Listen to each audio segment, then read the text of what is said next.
그래서 이제 저번 시간에 말씀을 드렸던 게 아브라함 언약에 대해서 말씀을 드렸었어요. 그래서 이제 하나님께서 아브라함에게 오셨고, 그리고 이제 이 아브라함을 통해서 특별히 봐야 되는 부분은 언약에 대해서 우리가 어떻게 반응해야 할 것인가, 이거를 이제 주로 말씀을 드린다고 그때 설명을 드렸었습니다. 그래서 이제 그 사이에 이제 아브라함과 이삭과 야곱과 요셉 사건이 이렇게 쭉 일련의 사건들이 이어지죠, 창세기 안에서. 그리고 이스라엘이 애굽으로 가잖아요. 그래서 애굽에서의 종살이를 하고 그 다음에 이제 출애굽 사건이 벌어지죠. 그래서 이제 이 이스라엘이 애굽으로부터 나와서 홍해를 건너고 중간에 광야를 살짝 경험한 다음에 어디로 가요? 시내산으로 갑니다. 그게 이제 오늘 본문의 배경이에요. 그래서 오늘 말씀의 제목은 시내산 언약이에요. 시내산 언약 하면 바로 떠오르는 게 뭐예요? 십계명이 떠오르시잖아요. 그런데 저희가 십계명을 떠올리기 이전에 앞서서 사실은 그 앞에 사전 작업이 좀 더 중요한데, 십계명이 물론 중요하거든요. 근데 어떤 의미에서 십계명을 주셨던 것은 사실 갈라디아서의 표현에 의하면 이것은 덧붙여진 것이다. 이것은 사실 우리의 삶에 이미 존재하던 그것에 대한 확정적인 말씀이었다는 이 맥락을 통해서도 우리가 이해할 수 있는 것처럼 십계명은 우리에게 주신 그 시내산 언약의 핵심은 아니었어요, 사실은. 그 핵심은 오히려 그 앞에 있었던 사전 작업이었고, 그것이 십계명을 통하여서 우리의 인생과 삶의 그 실천 안으로 들어오게 되는 효과를 주었던 거예요. 그러니까 사실은 그 맥락과 그 이전에 하나님께서 지금 어떤 걸 전제로 하면서 십계명을 말씀을 하고 계시는가, 이걸 좀 이해할 필요가 있습니다. 자, 이제 어쨌든 이제 출애굽 후에 시내산에서 하나님과 언약을 체결할 때 이스라엘은 하나님과의 그 시내산 언약, 이 언약 사건을 어떤 의미로 보고 있었을 것인가. 이게 그냥 우리가 일반적으로 하나님의 언약, 하나님께서 우리에게 말씀을 주셨어, 그리고 시내산 언약, 십계명 하면 바로 떠오르는 것이 국가법 같은 느낌이란 말이에요. 그러니까 이 하나님 나라의 백성의 삶으로서의 그 하나님께서 우리에게 지금 약속을 주신다는 개념이 이제 가장 먼저 떠오르게 되죠. 그런데 사실 이런 종류의 이해는 그 당시에 그 하나님과 언약을 맺었던 이스라엘이 가졌던 몇 가지 이해들 중에 하나였어요. 그래서 몇 가지 견해들이 있는데, 당시 제일 유명한 게, 당시 고대 근동 문화 안에서는 대표적인 조약이 하나 있었습니다. 이걸 종주권 조약이라고 이렇게 표현을 하시는데, 이런 단어를 들어본 적 있나요? 종주권 조약 이란 단어가 있어요. 근데 이것이 당시에 유명했었던 그 국가적 그 관계 안에서의 조약이에요. 그래서 이 주인된 나라가 있고 종된 나라가 있어요. 그러니까 우리가 쉽게 생각하는 속국 개념이 있잖아요. 그런 종류의 조약이에요. 그런데 우리가 이렇게 속국 하면은 이제 느껴지는 게 되게 막 비참하고 되게 막 뺏길 것 같고 노예 같고 이런 느낌이 먼저 들잖아요. 그런데 이런 느낌이 사실 핵심은 아니었어요. 그 당시의 문화 안에서 종주권 조약이라고 하는 건. 어쨌든 요 배경 안에서 지금 하나님께서 지금 하나님이 주가 되시고 우리가 종이 되는 그 언약으로서 시내산 언약을 주신 것이다 라고 해석하는 분들이 이제 제일 유명한 분들이 있고, 또한 좀 전에도 말씀드렸던 것처럼 하나님 나라와 교회의 관점으로 보는 사람들도 있고, 오늘 소개해드릴 관점은 맞아요. 네, 뭐죠? 저분? 드럼이라고요? 아니, 결혼이요? 네네. 네. 결혼 언약의 관점에서 이 시내산 언약을 볼 수 있습니다. 그걸 오늘 소개해 드리려고 하는데, 어제 저 준비할 때 옆에 가지고 모니터를 보고 가셨나? 네, 감사해요. 근데 제가 이제 사실 그 아브라함 언약 다음에 시내산 언약을 다루려고 했었어요. 제가 뭐 이걸 어떤 상황과 뭐 지체들에게 이게 필요하겠다 뭐 이런 종류의 맥락을 가지고 이렇게 접근을 했었던 건 아니고, 언약은 기본적으로 성경 안에서 이게 딱 세팅이 돼 있으니까. 그래서 이제 아브라함 언약을 한 다음에 시내산 언약을 하려고 했었고, 시내산 언약을 할 때는 결혼 언약을 주제로 얘기를 해야겠다라는 생각을 이제 이전부터 하고 있긴 했었어요. 근데 여기가 왔네 오늘. 아멘. 그래서 이 상황을 보면 아멘 해야지는 강요 가능한가요? 네네. 이 상황을 보면 뭔가 하신 말씀이 있으시구나. 특별히 지금 이제 결혼 막 시작하는 이제 분들이 계시니까 이 배경 안에서 좀 더 우리에게 말씀하실 것이 있으시구나 생각이 들었어요. 그러면 이제 신의 산 언약을 결혼 언약으로 볼 수 있는 것이 맞는가? 라는 거부터 한번 이야기해 보도록 하겠습니다. 근거는 이 본문인데요. 예레미야 31장 32절을 보면 이 언약은 내가 그들의 조상들의 손을 잡고 애굽 땅에서 인도하여 내던 날에 맺은 것과 같이 아니할 것은 여기서의 이 언약은 지금 직접적으로는 새 언약을 말씀하시는 거예요. 그래서 예레미야서, 그러니까 에스겔, 예레미야, 이사야가 이제 새 언약의 책들인데 새 언약을 소개하는 책들이죠. 그러니까 그 선지서에서 말씀하고 있는 이 언약, 내가 새로운 언약을 너에게 줄 것이다라고 말씀하시는 그것은 우리 주 예수 그리스도와 우리가 이 신약의 시대를 살고 있기 때문에 이 언약이 무슨 언약인지 정체를 알아. 그런데 어쨌든 그 당시 때에 이 예레미야가 주려고 하는 건 앞으로 하나님께서 주실 그 새 언약은 그 언약은 내가 그들의 조상들, 그러니까 이스라엘과 손을 잡고 애굽 땅에서 그들을 인도하여 내던 날에 맺은 것과 같지 않다. 그러니까 그들을 인도하여 내던 날에 맺은 언약. 그게 바로 그 예레미야서에서의 관점으로 보게 되면은 신의 산 언약인 거예요. 그래서 내가 앞으로 너에게 줄 언약은 과거에 너희가 출애굽하면서 내가 너에게 줬었던 그 언약과 같지 않다. 그런데 같지 않을 것은 내가 그들의 남편이 되었어도 그들이 내 언약을 깨트렸습니다. 여호와의 말씀이니라. 그러니 출애굽했을 때 너에게 주었었던 그 신의 산 언약, 그 언약을 통해서 나타나게 된 결과가 뭐야 지금? 이혼? 깨트린 건 이혼, 깨트린 뭐 이건 우리가 한 거고요. 우리가 한 거고. 아니 저기요. 네 저기요. 우리 커뮤니케이션을 합시다. 네, 그건 지금 내가 그들에게 남편이 되었어도 그러니까 그 언약, 신의 산 언약을 통하여서 나타났었던 결과는 내가 그들에게 남편이 되었다. 그러니 언약은 무슨 성격을 가지고 있는 거였겠어요? 당연히 결혼의 성격을 가지고 있었던 거예요. 그러니까 성경이 지금 이 신의 산 언약에 대해서 그것은 결혼의 성격을 가진 언약이었다고 해석을 해주고 있는 겁니다. 그런데 너희가 그 언약을 깨트렸다. 그래서 내가 새 언약을 준비하고 있다. 이게 이제 예레미야서의 말씀이에요. 어쨌든 지금 우리가 이 말씀을 본문 이걸 근거로 해서 이해할 수 있는 건 출애굽 당시에 맺었던 그 언약의 성격을 규명할 수 있게 되는 거죠. 그것이 결혼이었구나. 그래서 지금 그 언약을 통해서 하나님께서 이스라엘의 남편이 되셨던 거구나. 이걸 이해할 수 있습니다. 그리고 또한 하나님과 이스라엘의 부부관계로 이야기하는 것은 구약 성경 안에서 굉장히 중요한 주제를 이루고 있는 테마죠. 대표적으로 어디에서 나와요? 아예 이스라엘과 하나님의 부부관계, 그러니까 이 결혼관계를 완전히 주제로 삼고 있는 책이 한 권 있잖아요. 아가서일 수 있죠. 네네네. 좀 생각했던 부분은 아니긴 한데. 네, 근데 좀 더 직접적으로 이스라엘과 여호와가 결혼 관계인데 너희가 간음했다. 뭐지? 호세아서죠. 네, 대표적으로 이제 호세아서에서 이 주제로만 가지고 이야기를 하시는 책이 있을 정도로, 그러니까 이스라엘과 여호와의 이 결혼은 굉장히 중요한 주제예요. 그러니까 성경 안에서 계속적으로 흘러가는 주제입니다. 그래서 이건 그냥 단순히 상징이 아니라 진짜로 이스라엘과 하나님과의 관계는 이 결혼 언약을 맺은 관계다인 걸 성경이 이미 전제하고 있어요. 근데 우리가 자꾸 이렇게 성경의 내용들을 보게 되면 하나님께서 이스라엘을 향해서 진노하실 때가 있고 분노하실 때가 있고 막 이럴 때가 있잖아요. 그럼 그때 이 장면을 해석을 하는 굉장히 중요한 맥락 중 하나예요, 사실은. 그걸 볼 때 우리가 아무것도 없는 상태에서 그냥 하나님이 사람에게 진노하셔 이런 개념만 가지고 접근을 하면은 왜 이렇게 화내시는 거야? 이런 느낌이 될 수 있단 말이에요. 근데 사실은 이스라엘과 하나님이 무슨 관계라고요? 결혼 관계예요.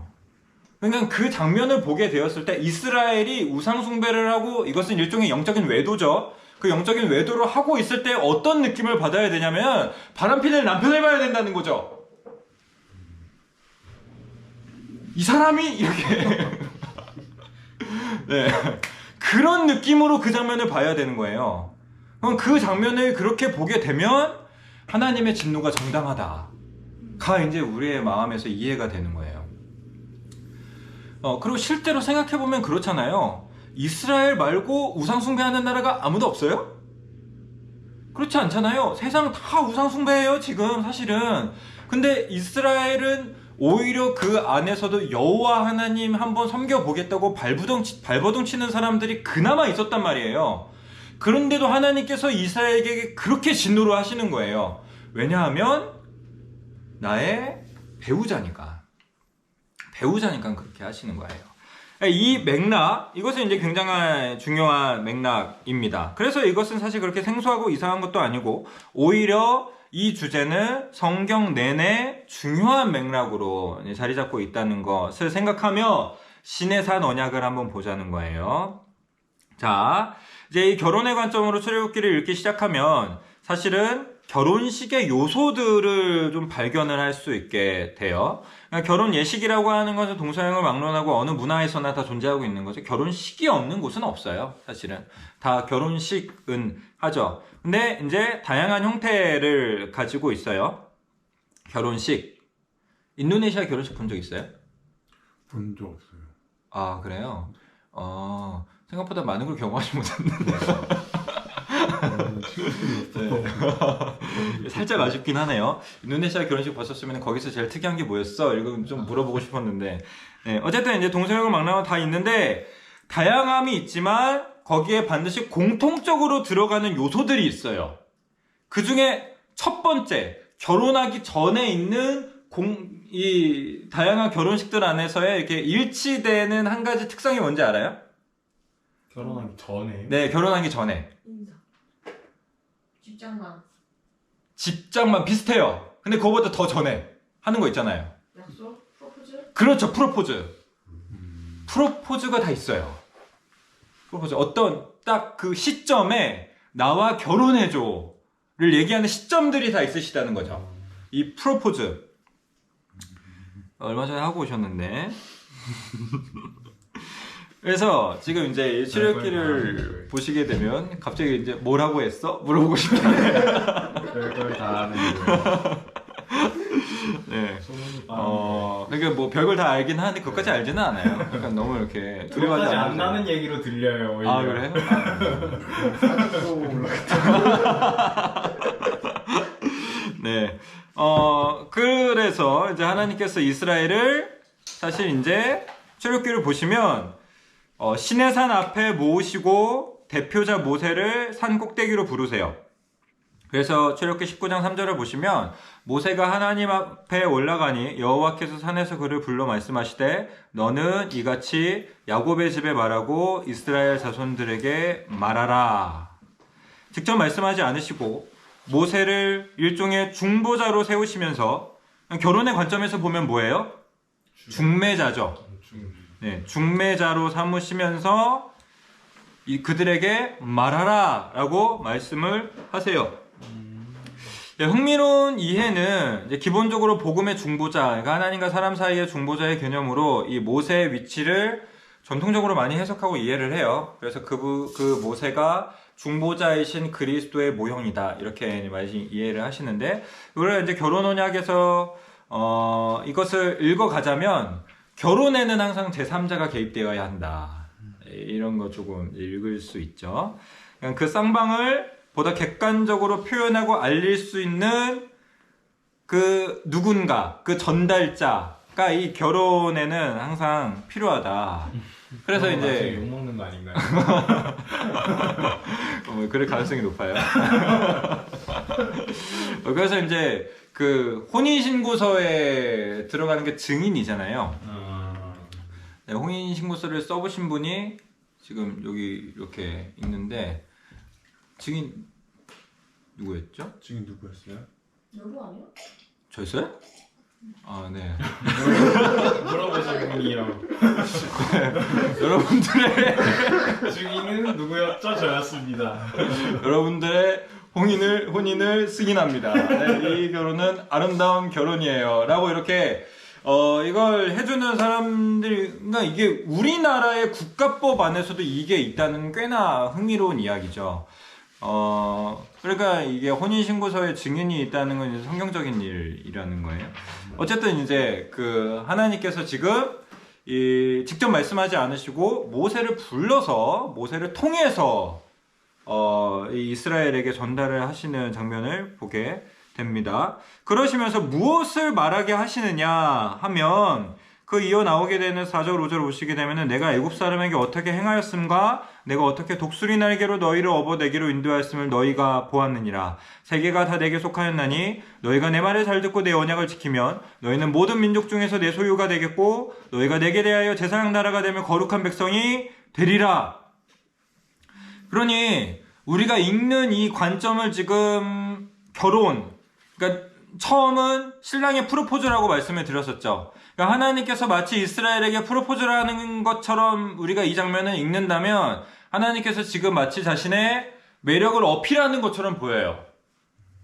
내가 애굽 땅에 행했던 일을 봐라. 그걸 봐라. 그러니까 이거를 지금 굳이 말씀을 하고 계시는 거예요. 봐라. 그리고 내가 너희를 독수리 날개로 업어온 것을 봐라. 약간 그런 거네. 손에 물 한 방울 안 묻히게. 그렇죠. 그런. 그러니까 우리가 이런 거 프로포즈 뭐 이런 거를 하게 될 때에도 뭐 이렇게 되게 막 제가 어제 찾아봤었는데 프로포즈를 할 때 중요한 요소 이제 3가지가 있는데 이제 그 중에 하나가 추억에 대한 이야기를 해야 된다. 이게 있더라고요. 그래서 이제 추억에 대한 이야기를 하면 이제 그 사람의 마음이 열리고 뭐 특별히 말솜씨가 좋지 않아도 뭔가 이제 좋은 느낌. 그때 그랬지. 그런 했었어요? 네? 추억에 대해. 네네. 추억에 대해서 이야기를 하면은 일단 기분이 좋아지니까 추억에 대해서 이야기를 해주면은 일단 우리의 마음이 이제 뭔가 따뜻한 느낌이 들잖아요. 그러니까 이제 하나님께서도 약간 그 작업을 지금 하고 계시는 거예요. 야, 우리가 함께 있던 세월을 한번 생각해 봐봐. 좋지 않았니? 이렇게 이야기를 하고 계시는 거죠. 더군다나 뭐 이렇게 구구절절히 그거 막 이렇게 하나하나 얘기하는 거 좀 하수잖아.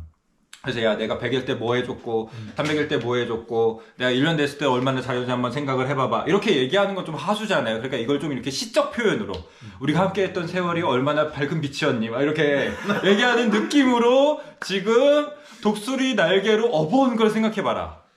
근데 실제로 독수리 날개를 업으셨어요?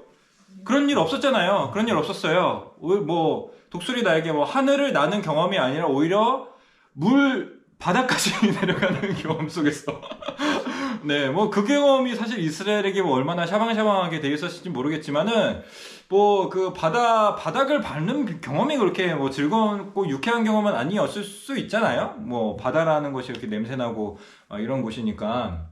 그러니까 그렇게 표현을 하지 않으시는 너희가 이 홍해의 바닥을 밟았던 것을 기억해봐라 뭐 이렇게 얘기를 하지 않으시고 그런 것들을 이제 시적인 표현으로 독수리 날개로 업어왔다 이렇게 이야기를 하시면서 자신의 매력을 보이시는 거예요. 그러면서 아주 강력하게 내가 부자야 이렇게 얘기를 하시잖아요. 세계가 다 내게 속하였나니. 그러니까 주님은 프로포즈 하실 때에 정석적으로 하시네요. 네, 뭐 이제 정석적으로 하시는데 프로포즈 하실 때에 뭔가 어떻게 표현해? 자꾸 부정적인 단어만 자꾸 생각이 나는 구질구질한 느낌으로 하시면 부정적으로 얘기하시면 돼요. 네, 구질구질한 느낌으로 하지 않으세요. 그러니까 뭔가 야, 내가 돈 많이 못 버는 거 너도 아니까 우리가 이렇게 부자가 될 수 없을 거라는 거는 알고 있겠지만 행복하게만은 해줄게. 뭐 이런 식의 이런 느낌으로 하지 않으시는 거예요. 아주 당당하고 확신에 찬 너 다 가지고 싶어? 야, 너 편한 인생 살고 싶어? 그럼 나는 결혼해. 이 느낌인 거죠. 지금 세계가 다 내게 속하였나니 너희가 만약 네가 나와 언약을 맺고 네가 신부로서의 그 지도를 잘 지켜준다면은 넌 모든 걸 누릴 수 있어 라고 이야기하시는 거예요. 그러니 이제 우리가 하나님의 이 말씀을 들을 때에 마치 그런 느낌이 있잖아요. 막 물론 하나님 믿어서 행복하겠지만 좀 고난이 있을 거야 이런 느낌. 사실 그런 거 아니에요. 그런 게 아니라 주님은 우리에게 찾아오셔서 우리에게 말씀을 하실 때 내가 너를 해방시킬 거고 내가 너를 살릴 거고 내가 네 인생 책임져 이렇게 말씀을 하시는 거라는 거죠. 물론 그 과정 안에서는 이제 피비린내가 날 수 있어요. 그 과정 안에서는 고난도 있을 수 있고 어려움도 있을 수 있고 그러나 그게 애시당초 주님의 한계나 주님의 목표가 아니라는 거죠. 주님은 이 사람을 끌고 완전히 행복하게 만드실 자신이 있으신 거예요. 세계가 다 내 거다. 그러니 나 믿고 따라와. 그러면 너 행복하게 될 수 있어. 이렇게 프로포즈 하십니다. 그러니 이제 모세가 이 이야기를 듣고 신부에게 전달을 하죠. 7절을 보시게 되면 이게 19장 얘기예요. 계속 10절을 보면은 모세가 내려와서 백성의 장로들을 불러 여호와께서 자기에게 명하신 그 모든 말씀을 그들 앞에 진술하니 장로들이 듣죠. 장로들은 그냥 단순히 장로들이 아니에요. 여기서의 장로들은 이스라엘을 대표하고 있는 사람들이에요. 그러니까 장로들에게 이야기를 했다는 것은 이스라엘 전체에게 이야기했다는 것을 의미하고 있는 겁니다. 그러니까 신부가 들어요. 그러니 8절을 보면 백성이 일제히 응답하여 이르되 여호와께서 명하신 대로 우리가 다 행하리이다. 네, 좋습니다. 저희가 결혼하겠습니다. 이제 이 예비 신부의 프로포즈에 대한 수락이 있었죠. 만장일치로 우리가 하나님의 프로포즈를 받아들이겠습니다. 그의 신부가 되고 언약 백성이 되겠습니다. 그러니까 모세가 다시 또 산꼭대기로 올라가요. 신부의 그 승낙을 전해야 될 거 아니에요? 계속 왔다 갔다 하시죠. 그래서 이 출애굽기의 이 장면을 보면서 아니 뭘 이렇게 계속 왔다 갔다 하나 라는 느낌이 좀 들 수 있어요. 그런데 지금 이게 굉장히 중요한 과정인 거예요. 결혼의 과정으로 보게 되면은 지금 모세가 둘 사이를 성사시켜 주려고 이렇게 발에 땀나게 돌아다니고 있구나. 이 중매쟁이 모세 선생님을 발견을 하셔야 되는 겁니다. 그러니까 이제 8절에서 모세가 백성의 말을 여호와께 전하매. 이쯤 되면 우리가 한번 생각을 해야 되는 부분이 있는데 출애굽기 1장부터 19장까지 계시된 하나님의 모습과 지금 19장의 하나님의 모습은 사뭇 다르다는 거예요. 여태까지 이제 하나님의 모습을 드러내신 것을 보게 되면은 하나님은 장군의 모습이에요. 그래서 이 애굽의 열재앙을 내리시는 그 하나님, 그러니까 싸우시는 하나님, 전쟁하시는 하나님, 승리하시는 하나님, 그분의 강한 손과 편팔로 자신의 백성들을 확 구해내시는 그 하나님이시죠. 그러니까 완전히 주인, 완전히 주권자의 모습으로 그 이스라엘 가운데 모습을 보여주세요. 근데 사실 고대 근동의 관습에 의하면 어떤 사람의 한 노예를 해방시켰으면 돈을 지불하고 그 사람을 해방시켰으면 그 노예는 자동적으로 주인의 노예가 되는 거예요. 그러니까 너 내 종이 되어 줄래? 이렇게 하고서 되는 게 아니라는 거죠. 그냥 이미 출애굽을 시켰으면 이스라엘은 이미 충분히 하나님의 노예와 종으로서의 역할을 해야 되는 겁니다. 그런 이유가 있는 거예요, 충분히. 그런데도 하나님께서는 지금 이스라엘과의 관계를 강제적인 노예 관계로 맺기를 원하지 아니하고 계시는 거죠. 사실 여기서 하나님 한마디면 되는 거예요. 너 내 아내가 되라. 갑자기 너 내 동료가 되라가 생각이 나긴 하는데 너 내 아내가 되라. 넌 이제부터 내 아내다. 이렇게 하면 되는 거예요. 그런데 그렇게 안 하세요. 그렇게 안 하시고 구애를 하시죠. 그리고 당시 그 사회는 여성의 의사가 존중되지 못했던 사회예요. 그게 결정되어졌었죠. 그러니까 대표적으로 리브가잖아요. 어느 날 갑자기 이삭 찾아오니까 결혼해야 돼. 이게 이제 그 당시의 분위기란 말이에요. 근데 그런 상황임에도 하나님께서는 지금 한 신부를 얻기 위해서 계속 그의 승낙을 구하고 그의 승낙을 누군가가 전달하고 이 작업을 하고 있는 거예요. 이게 사실 하나님의 우리를 향한 마음인 겁니다. 그러니까 여러분 신앙생활은 이 신부의 결단으로 삶을 살아가는 거예요. 하나님께서 나를 억지로 끌고 가셔서 하나님 나를 사로잡으셔서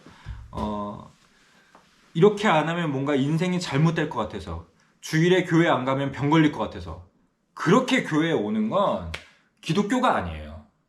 내가 오늘 주일날 주일 성수 제대로 안 하면은 내 인생이 좀 힘들어질 것 같아서 그렇게 하는 거는 사실 하나님이 원하시는 신앙생활이 아니라는 거죠. 애시당초 두려움과 협박의 원리로 우리와 관계를 하고 싶으셨다면 이렇게까지 하실 이유가 없어요. 그냥 잘못할 때마다 때리시면 되는 거예요. 주일날 교회 안 가. 그럼 갑자기 저녁 때 막 이렇게 체해. 뭔가 오늘 기도를 안 했어. 그럼 다음날 완전 삶이 지옥처럼 변해. 뭐 기도를 안 할 때마다 차 사고가 나. 그럼 누가 기도를 쉬어요? 그럼 다 기도해요. 무서워라도. 그런데 그렇게 안 하시는 거예요. 그게 제일 사실은 하나님 입장에서도 편한 방법이에요. 근데 그렇게 안 하시는 겁니다. 이렇게 안 하고 나와 결혼해 줄래? 이렇게 하시는 거죠. 그리고 그의 의사를 기다리고 계시는 거예요. 이게 하나님의 마음인 겁니다. 그러니까 여러분의 삶 안에서 하나님 앞에서 무언가를 행동하려고 할 때 항상 사랑의 결정으로 하셔야 되는 거예요. 그냥 내가 이거 안 하면 좀 문제가 생길까 봐, 그냥 내가 뭔가 하나님이 좀 무섭고 두려워서 그렇게만 움직이는 것은 사실 그거 자체를 선행으로 보기도 어렵고 그거 자체를 하나님께서 원하시는 반응이라고 보기 어렵습니다.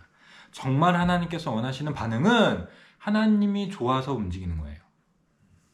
하나님이 좋아서, 하나님이 멋지고 하나님이 사랑스럽고 하나님이 아름다워서 주님, 제가 당신과 결혼하겠습니다. 그리고 당신께 헌신하겠습니다.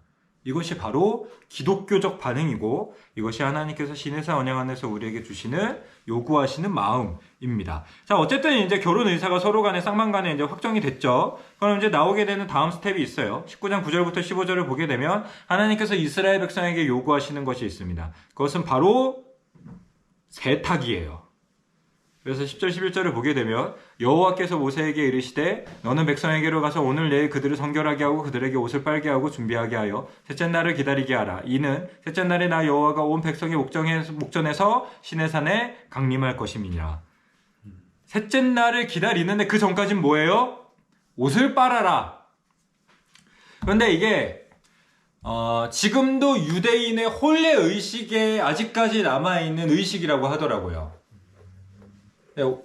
근데 이게 지금 유대인의 관습에 의하면은, 정통적인 유대인의 관습으로 결혼을 하려면은 이제 기본적으로 랍비가 주례를 해야 되는데 랍비가 아무한테나 가서 주례를 해주지 않는데요. 랍비가 주례를 하려면은 미크베라는 예식을 통하여서 신부가 그 예식을 통과하게 될 때 그 주례를 해줄 수 있게 되는데, 이 미크베라는 예식이 목욕이에요. 그래서 유대인의 큰 회당을 가게 되면 욕조가 있대요. 큰 욕조가 있어서 거기에 이제 예비 신부가 몸을 담갔다 빼는 거예요. 거기서 뭐 때밀면서 목욕하는 건 아니고 그냥 몸만 담갔다가 빼는 거죠. 이게 이제 종교적인 예식인 거예요. 그래서 이제 예전에는, 아주 오래전에는 한 2주를 이걸 했대요. 미크베 예식. 결혼하려면 신부가 가서 2주 동안 몸 담갔다 계속 빼는 거예요. 그러다가 이제 좀 한 계몽주의 시대쯤 지내서는 2, 3일로 이게 축소가 되고, 최근에는 한 2시간 정도 한다고.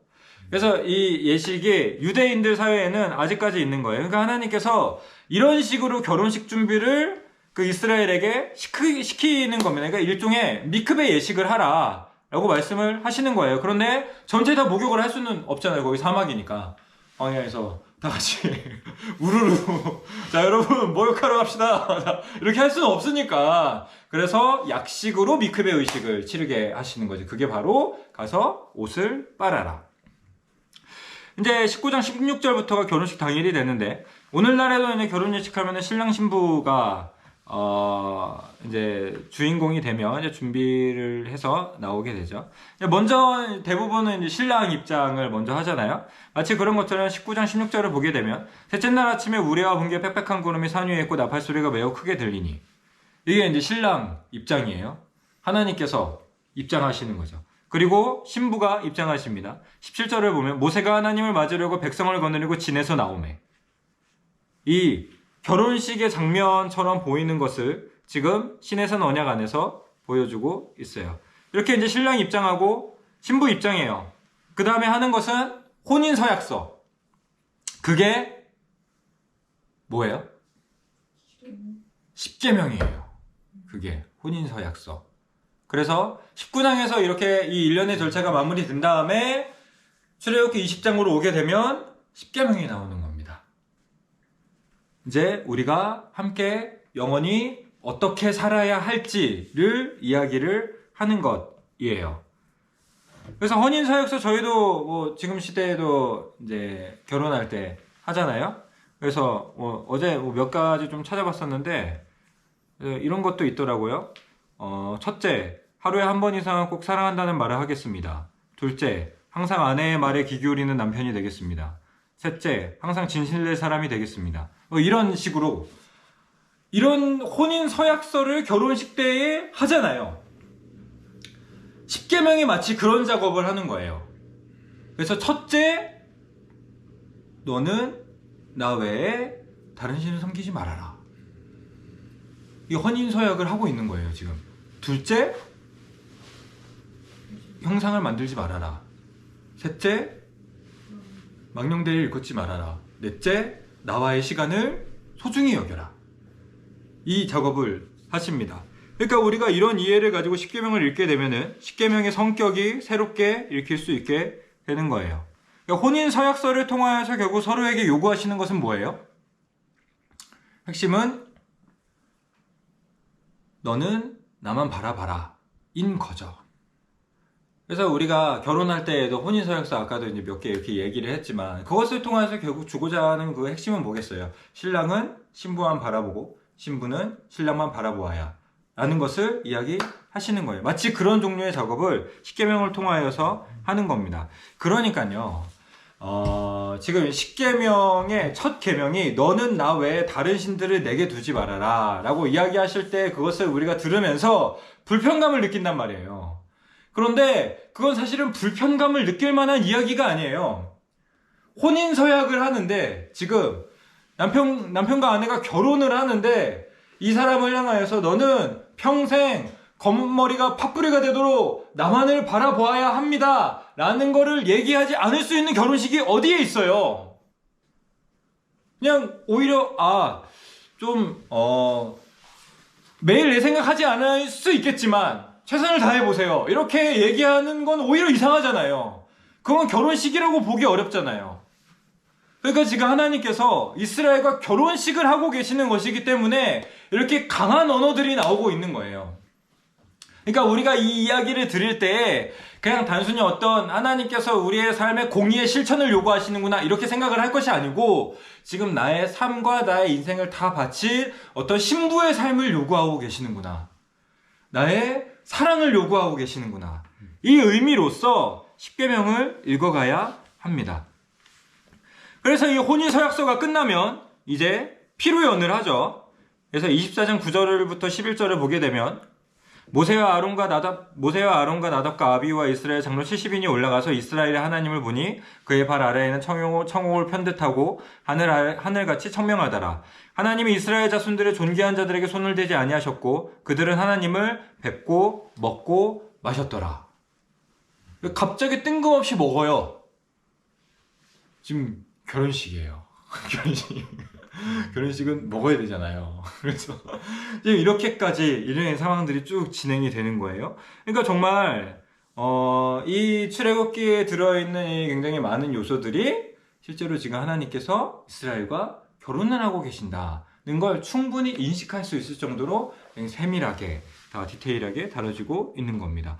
결혼식이 마무리되고 나서는 우리가 어떻게 해요? 신혼여행. 신혼여행인데 그것과 함께 신혼집을 들어가잖아요.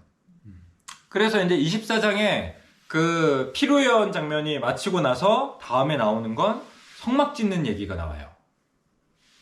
그래서 우리가 함께 살 집이 어디인가 이거를 이제 성막이 대한 이야기가 나옵니다. 그러면서 출애굽기 끝으로 가면 어떻게 끝나요? 출애굽기 40장에서 하나님의 임재와 하나님의 영광이 충만함으로 성막이 그 영광으로 충만하게 되면서 출애굽기 40장이 마무리되죠. 그러니까 지금 남편과 아내가 결혼을 했고 그들이 영원히 행복히 살았더라. 이런 느낌으로 이게 이렇게 마무리가 되는 거예요.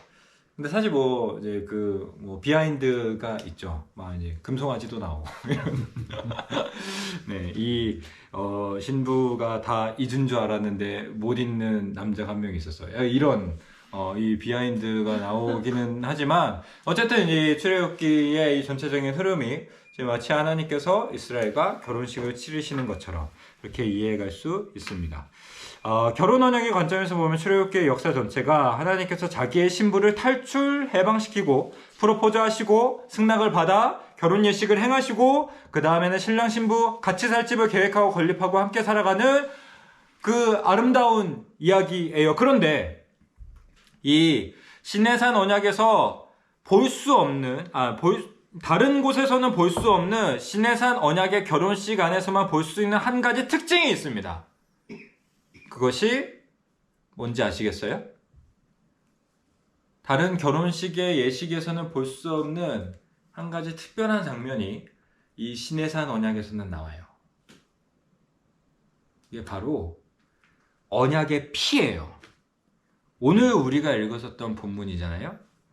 그래서 오늘 우리가 읽었었던 본문 24장 8절 앞에 지금 결혼식에 대한 이야기를 하도 많이 했기 때문에 이 본문이 잊혀졌을 것 같은데, 자, 24장 8절 같이 한번 읽어보도록 하겠습니다. 시작. 모세가 그 피를 가지고 백성에게 뿌리며 이르되 이는 여호와께서 이 모든 말씀에 대하여 너희와 세우신 언약의 피니라.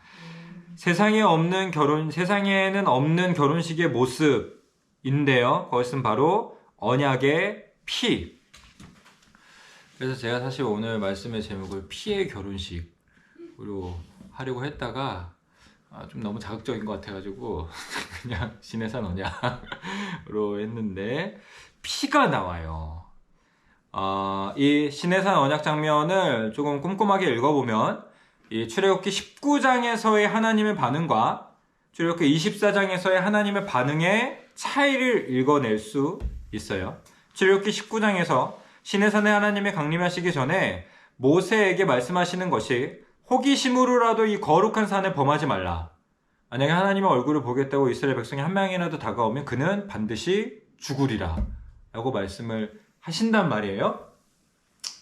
그 말씀이 생각이 나실지 모르겠어요. 그러니까 출애굽기 19장에서 하나님께서 이제 이스라엘에게 프로포즈 하시고 너희가 나와 결혼 언약을 맺자 이렇게 이야기를 하실 때에 백성들이 다가오게 하지 말아라 이렇게 말씀을 하세요.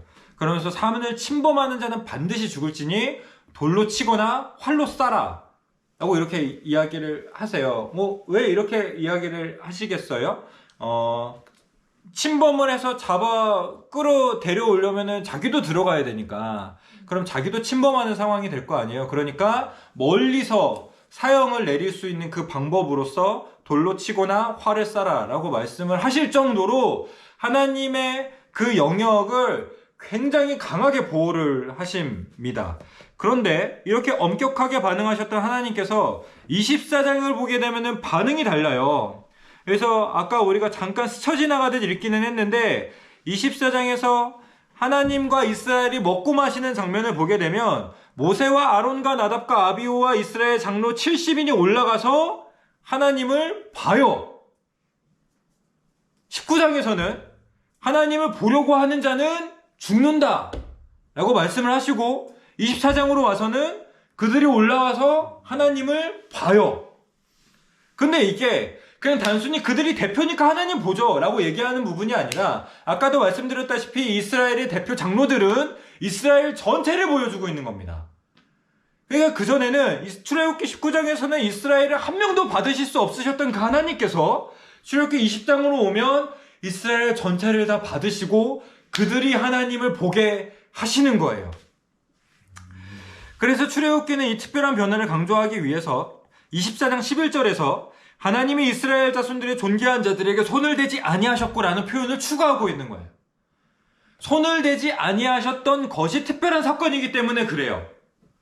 왜? 그 전에는 한 명이라도 출입하면 죽으리라 라고 말씀하셨던 그 거룩하신 하나님께서 그분께 절대 다가설 수 없는 그 우리의 존재와 위치가 있는데 이제는 우리를 기꺼이 안으시고 우리로 하여금 당신의 모습을 기꺼이 보게 하시는, 그러면서 손을 대지 않으시는 하나님으로 무엇이 하나님의 태도를 변하게 했었던 것인가가 바로 언약의 피예요.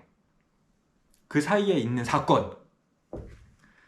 그래서 9절 이전 24장 5절부터 8절까지를 제가 한 번 더 말씀을 드리면, 여호와께 소로 번제와 화목제를 드리게 하고, 그러니까 모세가 여호와께 소로 번제와 화목제를 드리게 하고, 모세가 피를 가지고 반은 여러 양푼에 담고 반은 제단에 뿌리고 언약서를 가져다가 백성에게 낭독하여 듣게 하니, 그들이 이르되 여호와의 모든 말씀을 우리가 준행하리이다.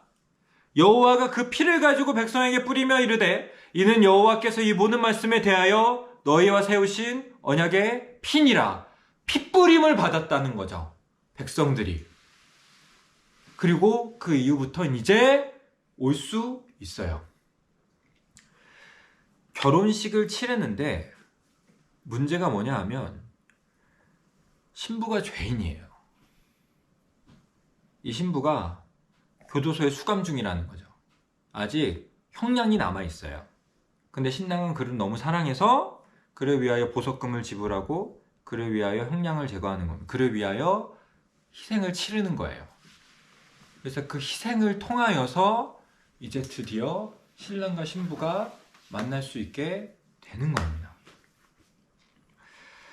여러분, 우리가 하나님과 이스라엘의 결혼하면 이걸 되게 쉽게 생각을 하는데, 사실 우리가 하나님과 이스라엘의 결혼에 대한 단어를 들었을 때 가장 먼저 떠올려야 하는 것은 신부의 죄는 어떻게 하죠?가 먼저 떠올라야 되는 거예요. 신부가 이렇게 악한데, 신부가 이렇게 하나님을 저버리고 그 신랑을 언제라도 떠날 수 있는 그런 존재인데, 하나님은 그 문제를 어떻게 하셔야 되는 거죠? 가 먼저 떠올라야 됩니다. 죄가 가로막고 있어요. 죄의 문제가 있어요. 죄의 문제가 있는 한 우리는 하나님과 온전한 결혼 생활로 들어갈 수가 없어요. 하나님 앞에서의 그 불순종, 하나님 앞에서의 거짓, 하나님 앞에서의 악한 마음과 태도들, 하나님 앞에서 세상을 살아가는 그 우리의 자세, 그게 있어요. 그게 있으면 하나님 우리랑 결혼하실 수가 없는 거예요. 하나님 우리를 받으실 수가 없어요. 그런데 하나님께서 그 문제를 지금 어떻게 해결하시냐면 희생을 치르시는 거예요. 제사가 드려지는 거죠. 그럼 그때야 비로소 신부는 신랑을 볼 수 있게 되는 겁니다. 그때야 언약의 피가 뿌려져라. 누군가가 희생을 당하고 그 희생을 당한 그 피가 우리에게 부어지고 우리의 죄가 씻어질 때, 그때야 우리는 하나님과 만날 수 있는 거예요. 하나님께서 지금 그것을 이스라엘에게 맡겨두지 않으시고 주도적으로 오셔서 내가 너희를 위해서 희생을 준비했다. 언약의 피를 뿌려라. 그럼 이제 우리는 영원히 함께야. 라고 말씀하시는 겁니다. 아주 비슷한 이야기가 여러분 아시는 것처럼 2000년 전에 반복되었었죠. 그래서 누가복음 22장 19절 20절을 보면, 또 떡을 가져 감사기도 하시고 떼어 그들에게 주시며 이르시되 이것은 너희를 위하여 주는 내 몸이라. 너희가 이를 행하여 나를 기념하라 하시고, 저녁 먹은 후에 잔도 그와 같이 하여 이르되 이 잔은 내 피로 세우는 새 언약이니 너희를 위하여 붓는 것이라. 예수님께서는 이 장면에서 출애굽기 24장을 염두에 두고 계셨을 겁니다. 모세가 이야기했던 이 피는 하나님께서 너희와 세우는 언약의 피다 라고 말씀하셨던 이 모세가 말한 그 이 피가 예수님의 언어로는 나의 피는, 이 잔은 나의 피다. 그리고 이 피는 하나님께서 너희와 세우시는 언약의 피다. 그리고 이제 우리는 영원히 결혼 생활로 들어갈 수 있다. 이렇게 이야기를 하시는 거예요.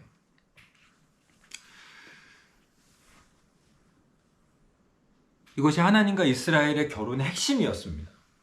핵심, 언약의 피. 이것이 없다면 그들은 결혼할 수 없었어요. 근데 하나님께서 이 시내산 언약에서 당신의 언약의 피를 보여주시고 그것을 통하여서 이제부터 우리가 영원히 한 몸이다 라고 말씀하시는 것으로 나아가십니다. 마지막 적용 하나 말씀드리고 마치도록 하겠습니다. 이 이스라엘과 하나님의 결혼의 핵심에는 희생이 그 언약의 피가 있었던 것처럼 모든 관계의 핵심에는 희생이 있어요. 누가 피를 봐야 된다는 거죠. 모든 관계의 핵심에는 희생이 있다. 결혼 하시잖아요. 네. 모든 관계의 핵심, 특별히 결혼 생활은, 특별히 결혼식에서는 그 핵심이 희생이었습니다. 하나님과 이스라엘의 결혼 관계를 시작하고 유지할 수 있는 길은 언약의 피예요. 희생에 있었어요. 이스라엘은 아직까지 그 피가 누구의 피인지 정확하게 알지 못했고 그 희생의 성격이 확실히 규명되지 못한 때였지만 희생이 필요하다는 사실만큼은 확실히 인지하고 있었어요. 하나님과 우리의 관계가 맺어질 수 있으려면 희생이 있어야 되는구나. 이거 하나만큼은 확실히 인식을 하고 있었습니다. 결혼하려면 누가 죽어야 돼요. 그게 결혼이에요. 하나님께서 말씀하시는. 사랑하려면 누군가가 피를 흘려야 되는 겁니다. 그게 사랑이에요. 둘 다 피나지 않는 사랑은 없어요. 둘 중에 하나가 된다거나 둘 다가 된다거나 어찌됐든 관계를 유지하는 것에 대한 핵심은 반드시 피를 봐야 된다는 겁니다. 반드시 피를 봐야 되는 거예요. 그런데 한편 모든 관계를 유지하는 핵심에 희생이 있는 것처럼 모든 관계를 파괴하는 핵심에도 희생이 있습니다. 우리는 사실 희생을 못 견뎌해요. 우리가 분노하는 이유가 뭐겠어요? 희생 때문이잖아요. 내가 왜 그 사람 때문에 희생해야 되는데? 라는 표현인 거죠. 이런 말이 우리의 마음 안에 무의식 중에, 부지 중에 갑자기 울컥 올라오고 나면 더 이상 그 사람을 향한 분노를 참을 수 없게 돼요. 누군가를 위해서 뭔가 희생을 치르고 있다가 나 스스로도 모르게 내 안에 내가 왜 이 사람을 위해서 이렇게 해줘야 되는데 라는 말이 갑자기 문득 생각이 나면은 그때부터 더 이상 그걸 해줄 수가 없는 거야. 분노가 나를 채우죠. 내가 왜 굳이 그 사람이 나한테 뭐 잘해준 거 있다고 라는 생각이 들어오면 바로 관계는 깨지기 시작하는 겁니다. 그러나 분노를 넘어설 수 있는 길 또한 희생 외에 아무것도 없습니다. 나의 희생은 나를 분노하게 하지만 그분의 희생은 나를 고요하게 해요. 그분의 희생을 보는 거예요. 근데 사람은 계속 나의 희생을 묵상하죠. 나의 희생이 무엇인지, 저 사람은 희생하지 않는 그것을 나는 어떻게 희생을 하고 있는 것인지, 나의 희생을 묵상한단 말이에요. 나의 희생은 나를 분노하게 만들어요. 끊임없이. 그러나 그때마다 우리가 그분의 희생을 보는 거예요. 그분이 어떻게 희생을 하셨는지, 그분이 어떻게 피를 흘리셨는지, 그분이 어떻게 그분 당신의 피로 우리의 결혼 관계를 묻고 우리의 결혼 관계를 유지하고 계시는지 그걸 보는 겁니다. 우리가 희생에 대해서 분노할 때마다, 그런 쓸데없는 희생으로 나를 포기하고 싶지 않다고 말할 때마다 우리는 우리를 위해서 자신을 주신 우리의 신랑의 희생을 쓸데없는 것이라고 말하고 있는 거예요. 내가 왜 그 사람을 위해서 그렇게까지 해줘야 되는데 주님이 나를 위해서 그렇게까지 해주셨어요. 바로 그 희생을 하신 겁니다. 나는 그럴 수 없겠다. 난 그런 일은 쓸데없는 짓이다. 난 그런 짓은 헛된 일이다. 난 그러고 싶지 않다. 라고 이야기할 때 그거를 예수님이 하신 거예요. 그럼 그 순간 예수님의 희생을 보는 거죠. 그러면 희생이 무의미한 게 아니구나. 늘 이해할 수 있게 돼요. 우리가 희생은 쓸데없는 것이고 희생은 나를 고통스럽게 하는 것이고 희생은 아무런 가치가 없는 것이라고 그것을 천대하게 될 때에 사실 그렇잖아요. 우리가 정작 예수님을 사랑하는 이유는 그분의 희생 때문 아닌가요? 우리가 예수님의 영광을 보는 이유는 그분의 희생 때문이잖아요. 그분의 죽으심 때문에 그분이 내게 아름답게 보이고 그분이 희생하신 것 때문에 그분이 나에게 찬란하게 빛나는 거 아니겠어요? 그 희생은 사실 무의미하거나 사람들이 쓸데없거나 바보 같은 짓이라고 말할 만한 것이 아니에요. 우리는 그것 때문에 예수님을 사랑하니까. 계시록에서 예수님의 별명은 죽임당한 어린 양입니다. 계시록의 말씀들을 보면 내가 또 보니 보좌와 내 생물과 장로들 사이에 한 어린 양이 서 있는데 일찍이 죽임을 당한 것 같더라.